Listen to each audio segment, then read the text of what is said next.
اپنی من مانی اور اپنی خواہش نفس کو ہی دین قرار دے دیا جائے اور کہا جائے کہ جی دین میں کوئی جبر نہیں ہے، دین میں کوئی سختی نہیں ہے، جو دل میں آئے من میں آئے وہ کر گزرو، تو پھر یہ دین تو نہ ہوا، یہ تو اپنی خواہشات کی تماشا گاہ ہوئی کہ جس کے من میں جو آئے وہ کر گزرے۔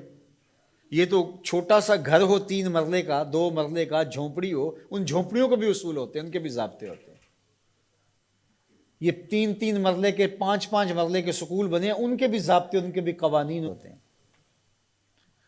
دیہاتوں کے ضابطے، جنگلوں کے آتے ہیں، جنگل میں کوئی قانون، لیکن جنگل میں بھی کوئی قانون ہوتا ہے، اس میں بھی کوئی ضابطہ ہوتا ہے۔ تو کیا اسلام کوئی لاوارث دین ہے کہ ہر بندہ اپنی خواہش کے مطابق منہ اٹھائے اور جو اس کا جی چاہے وہ کر گزرے، اور کوئی اسے پوچھنے والا نہ ہو، اس پر کوئی قدغن لگانے والا نہ ہو، اس پر کوئی پابندی لگانے والا نہ ہو؟ یہ کوئی لاوارث دین ہے؟ اس دین کی بنیادوں میں صحابہ اور اہل بیت کا خون ہے، خود رسالت مآب کا خون ہے اس کی بنیادوں میں، تو یہ کوئی لاوارث دین نہیں ہے۔ تو یہ تشریح خود ساختہ ہے، لا اکراہ فی الدین کا مفہوم، کہ دین میں جی کوئی جبر نہیں ہے۔ جبر سے یہاں مراد جو ہے وہ دین لانے میں کسی کو مجبور نہیں کیا جائے گا، باقی جب دین کوئی قبول کر چکا ہے تو پھر اس کے ضابطے، اس کے قوانین اس کو اختیار کرنے پڑیں گے۔ آپ 15 دن کے لیے وزٹ ویزے پہ کسی ملک میں جاتے ہیں اور آپ ان سے 100% اختلاف بھی رکھتے ہو، ان کے مخالفین میں آپ کا نام سر فہرست بھی آتا ہو، ان کے شہری نہیں ہیں آپ، لیکن 15 دن کے لیے آپ وہاں گئے تو وہاں لینڈ کرنے سے لے کر واپس آنے تک ان کے قوانین کے مطابق آپ پابند ہوں گے اپنی زندگی کو ڈھالنے کے۔ تو یار ایک ملک جو دنیا کے کسی گوشے میں ہے اور اس کے بنائے ہوئے انسانوں کے قوانین، آپ وزٹ کے لیے وہاں جاتے ہیں تو وہاں بھی آپ کو پابند ہونا پڑے گا۔ تو جس دین کو دل اور روح نے قبول کیا ہے اس کے ضابطے کیا قبول ہی نہیں کیے جائیں گے؟ منمانی اور خواہشات کی دنیا میں آباد رہ کے زندگی گزاریں گے تو پھر دین تو نہ ہوا۔ دین تو اپنی خواہشات کی قربانی کا نام ہے، اپنی آرزوؤں کو قربان۔ اسلام کا کیا معنی ہے؟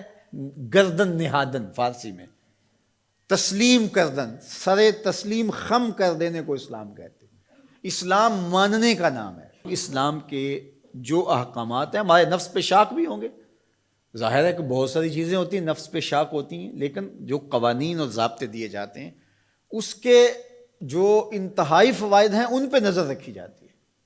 آپ بچے چھوڑنے جا رہے ہیں اسکول میں اور آپ نے دفتر فیکٹری کہیں پہنچنا بھی ہے تو وہاں آپ کو 60 سیکنڈ کے لیے اشارے پہ رکنا پڑا تو آپ بڑے بے چین ہیں کہ پہلے ہی تاخیر ہو گئی، اب واپس میں نے آنا بھی ہے اور فیکٹری بھی جانا ہے اور بچے کو بھی اسکول پہ وقت چھوڑنا ہے اور مجھے یہاں 1 منٹ تک رکنا پڑے گا، لیکن آپ کو رکنا پڑے گا، آپ پابند ہیں رکنے کے۔ جنہوں نے یہ قانون و ضابطہ بنایا ہے وہ جانتے ہیں اگر ایسا نہ کیا جائے تو پھر یہ ٹکراؤ ہو، یہ تو اب 1 منٹ تاخیر سے پہنچیں گے، پھر یہ پہنچ نہیں پائیں گے، یہ یہاں سیدھا ہاسپٹل پہنچیں گے۔ اس لیے انہوں نے قانون بنایا ہی اس لیے ہے تمہارے فائدے کے لیے۔ تو شاک تو ہے نفس کے اوپر، لیکن تمہاری زندگی کی حفاظت کا ضامن ہے یہ قانون۔ تو اسلام کے قوانین اگر سخت بھی تمہیں دکھائی دیں لیکن تمہاری دنیا کی بہتری اور آخرت کی بہتری کے ضامن ہے اسلام کے قوانین اور ضابطے۔ تو ان کے مطابق اپنے آپ کو ڈھال لینا ہی سربلندی اور سرفرازی ہے، اور جو اپنے آپ کو اس کے مطابق نہیں ڈھالتے تو وہ کبھی بھی اسلام کے ثمرات اور اسلام کے فیض و برکات سے کبھی بھی مالا مال نہیں ہو سکتے۔ تو ایک پہلو یہ ذہن میں رکھیے گا کہ اس کا یہ مفہوم کہ دین میں سختی نہیں ہے۔ باقی اس کا یہ مطلب ہی نہیں ہے کہ دین کو لوگوں تک پہنچانے کے لیے آپ کے اندر تڑپ ہی موجود نہ ہو کہ ٹھیک ہے اسلام ایک سچا دین ہے، جو مرضی قبول کر لے، جو مرضی نہ قبول کرے۔ یہ اختیار ضرور دیا گیا ہے، لیکن میری اور آپ کی یہ انتہائی کوشش ہونی چاہیے کہ جس سے ہم محبت کرتے ہیں اس کی ہدایت کے لیے کوشاں ہوں اور اس کو خوبصورت دلائل کے ذریعے سے دین کی طرف راغب کریں۔ اور یہ پیغمبروں کی زندگی تھی، ورنہ وہ بھی کتاب چوک میں رکھ دیتے، اس کو پڑھ لو، جس کا جی چاہے اسلام لے آؤ، جس کا جی چاہتا ہے اسلام نہ لائے، بات ختم ہوئی۔ یا ایک مرتبہ کسی مجمع میں اعلان کر دیتے کافی، لیکن ایسا نہیں ہوتا، انہوں نے اپنی زندگیاں لگا دی، لوگوں کے سخت رویوں کے باوجود اپنی زندگیاں لگا دی۔